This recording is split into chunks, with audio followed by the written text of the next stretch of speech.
Hey guys, in today's video I want to talk about comfort zone challenges. So what is a comfort zone challenge and why would anyone sane do that? The idea actually crossed my mind when I was listening to an audiobook from Tim Ferriss called the 4-Hour Work Week, in which he mentions that most often, like more often than not, you should do the thing that scares you because that is often an implication of something that you should do in order to advance as a human being. Now, it may sound counterintuitive because fear is there for a reason, and that is to save you from trouble and save you from making mistakes, potentially life-taking mistakes. So fear is good in essence, but also, especially in the modern day society, fear can keep us from doing a lot of stuff that we know we should be doing. And it's ingrained so deeply that sometimes we fail to see that it's actually irrational and there's actually no reason to be afraid of that.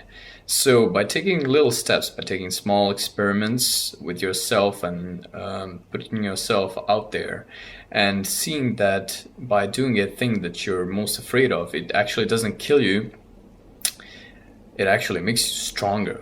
What does the saying go? If it doesn't kill you, it makes you stronger. There's also a saying that says, if it doesn't kill you, it may cripple you. So I don't know about that. I did this experiment of laying down on the street for 30 seconds, and I did it in the main square of the city where I live, which is a city with a population of over 1 million people. So it's, as you can imagine, it was broad daylight and there were quite a few people. Anyway, I was with my girlfriend and we didn't film it, so I'm sorry for that. I may do it in the future just so you can see, kind of get the gist of it, how embarrassing it is. It took me a while before I gathered the guts to do it, but eventually I did. It was tough. So I just went to the middle of the place and lay down and stayed there, I think, for about 20 seconds when the first person approached me and asked me if I was fine, if I needed any help. And I said, no man, I'm just laying here imagining I'm on the beach because I'm from the seaside, so I miss the seaside. I'm kind of nostalgic, that's why I'm doing it. And they kind of laughed a little, but soon a crowd of people was surrounding me, and there was this one guy who was yelling like, get up, don't, you're causing trouble, we're gonna call the police, they're gonna man, just get up, just get up. And eventually the pressure became so big because this dude was creating this panic that I had to get up. And when I looked around me, there was like 20 or 25 people just staring at me, and some people even recording, I think. And so I just explained that it was an experiment, and I didn't want to get into what kind of an experiment it was because I didn't even care. I mean, I did it for myself. And yeah, so my heart was racing like crazy. It was definitely one of the most uncomfortable things I've ever done. So when I finally came to my senses, I was thinking about the whole situation just running through my head once again. And the thing that like kept occupying most of my attention was this guy who was creating the panic. And because I didn't see the reason why he was doing it. I was trying to put myself in his skin, and what would I do if I saw an individual doing that? I'll just probably pass by, maybe take a picture, and it's a good story, you know, but that's it. I wouldn't come near and command him to get up or tell him that he's causing trouble, when in fact the person who is yelling that you're causing trouble is the main troublemaker, and was mainly responsible for people gathering around because they thought it was some sort of a show.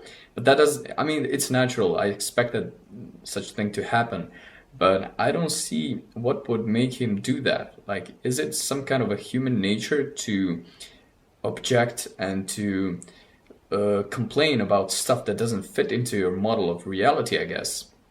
So yeah, I guess it's something that he wouldn't do ever, and he's not completely certain what that means. He's trying, his model of life has to be in this certain way, and if it isn't, he gets pissed off. And that's exactly the thing that you need to be wary of. Why did I do that? Well, I did it because I'm a naturally timid guy. I don't know if you can tell that or not, but I was introverted. I'm trying hard to extrovert a little bit, not a lot, because that goes against my nature, but a little bit, because I think that in order to form quality relationships with people, you should be a little bit extroverted. And also, I believe that a lot of situations and opportunities are going to present themselves to you, and if you're not willing to take them, if you're not willing to step out of your comfort zone, you're not going to be able to seize the opportunity, and you're going to miss a lot of things. I was at this conference once, and the speaker was asking for individuals to volunteer for an experiment of some sort, and I really wanted to raise my hand, but on the other hand, I didn't, because I didn't know what was gonna happen. I had, I guess you could call it a stage fright, although I wasn't the main actor on the stage, but still, you know, it's fear of stepping out in the public and being judged by hundreds of people. And so I didn't do that. And later on, I saw that the person who volunteered did this completely normal thing that the speaker told him to do, and he's won a free ticket to the next event or something like that.